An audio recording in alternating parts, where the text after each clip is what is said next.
Tiga. Assalamualaikum warahmatullahi wabarakatuh. We are from Group 9. We'll to presenting about the crowdsourcing, a new way of employing non-employees. This is Meisha, Gesha, Agiananta, and me, Yanti. Next. Yes. For introduction, new method to engage a crowd or group for a common goal for a company. Crowdsourcing is a new type of outsourcing strategy.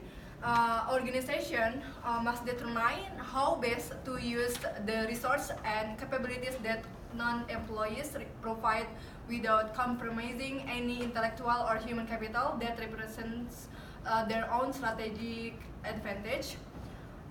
Then this is steps or degrees of employing non-employees. First, minimal involvement. There are representing limited involvement of non-employees. Example, consumer review in TripAdvisor. The second, moderate involvement.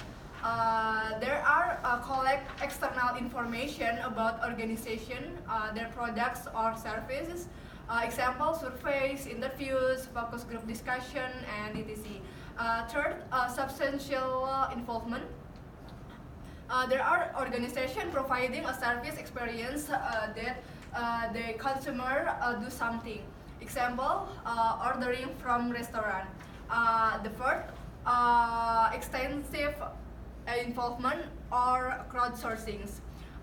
Taking function that perform inside organization and outsourcing it to a crowd of non-employees. Example, presenting the problem to worldwide community.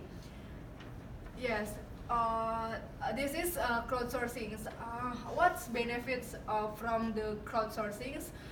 Is a new way to overcome organizational limitation in human resource. Then allow access to large numbers of people. It means collective knowledge. And third, crowdsourcing to be as effective as internal R&D for developing new ideas. Okay. The second part of this presentation is about we have to analyze whether the crowdsourcing is right to us or not. There are 6 questions about this. The first one is we have to reflect whether the crowdsourcing method is can we solve it internally first. So in the first place, we have to analyze whether the internal resource or our internal human resource can solve it or not. If it is not, the crowdsourcing method is a good one to as an option to solve the problem. The second question is, will it undermine your competitive advantage? So opening the secret of the company is quite risky. So we have to pay attention to the information that we spread to the public or the people external, so that will not harm our company's competitive advantage. The third question is, can we communicate with the crowd? This actually relates to the second question. Alongside with we have to pay attention and cautiously spread our information, internal information. At the other side, we have to also clearly convey our mean to have the crowdsourcing. Next, the fourth question is, can we handle the solution? The issue in this question actually usually there is a resistance from the internal employees that they argue that some of the result of the crowdsourcing is they may not applicable at the company. The fifth question is the crowdsourcing is really worth it or not? So in this question, we have to calculate the cost and benefit, whether the crowdsourcing method is less costly than if we have to hire a consultant. The sixth question is, if we will it, the crowdsourcing, will they come?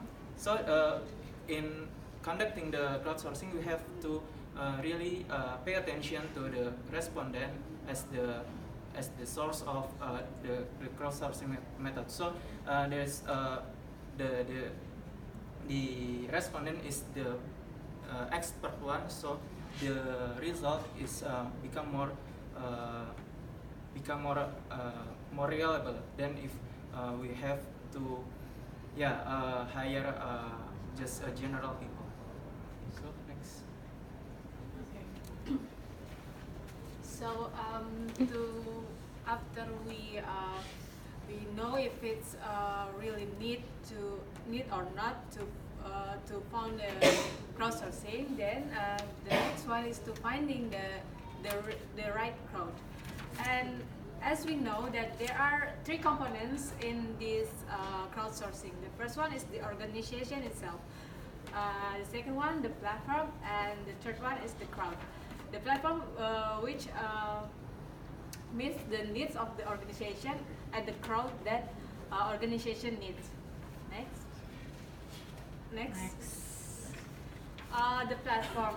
The platform, in this case, we have to know that do we need the platform?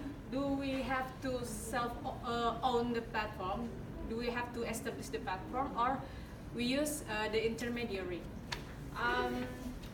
If we use the intermediary, we have to consider several things that Robert Cork giving us the advice. That the first one is that if we self-own the platform, we have to consider that it is difficult to develop a comprehensive list of requirements to build a platform, and there are some plan for the fill in details that most firms don't spend the necessary time to plan how they will communicate with, incentivize, and motivate the crowd, and how they will store, organize, and select the winning substitution. And the third one is to prepare the future. Most in-house platforms lack of flexibility or the ability to grow and to adapt and the changing needs of the firm. So there are a lot of intermediaries that we can find in the globally that is available to provide a platform via which organization can reach the desired crowd. So this is the type of intermediate platform. The first one is facilitator. Facilitator is to facilitate matching buyers of labor with sellers, like ODAs and freelancer. The second one is arbitrator. Arbitrator is to create competitions for ideas like cross-springs and Witmark.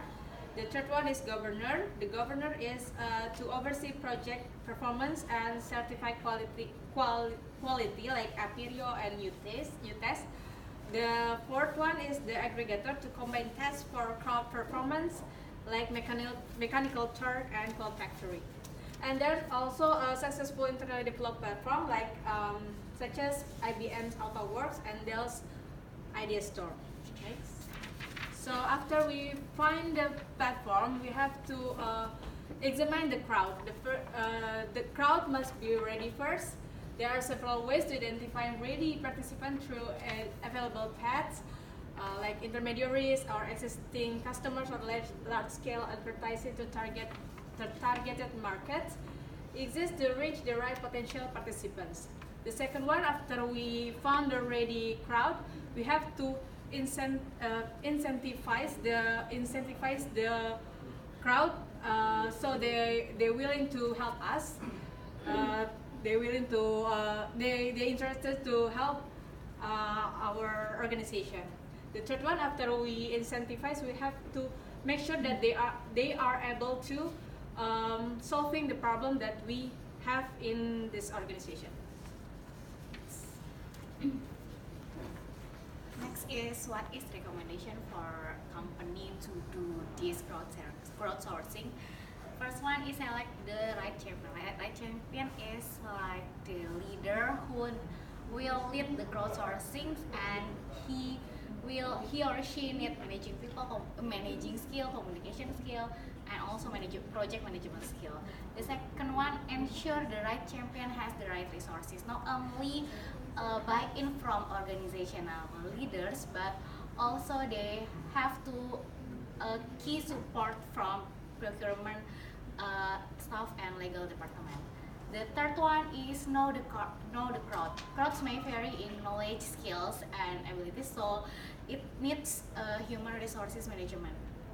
The fourth is prepare for resistance. This is the potential resistance or pushback from this crowdsourcing. Intellectual property, know the platform, prepare for external resistance, and demonstrate value and all of the issue of the potential pushback. And the next one is start with small and simple way to finding the right crowd. The sixth one is prepare for and learn from failure, because it is possibility that the crowd might not produce a good way. And the last one is celebrate success. So celebrating success was powerful tool for gaining acceptance of crowdsourcing and its solution. And what is the example of crowdsourcing in Indonesia? We know that Gojek, Waze, and Kitabisa.com is the examples of crowdsourcing in Indonesia. That is the presentation from us. Thank you.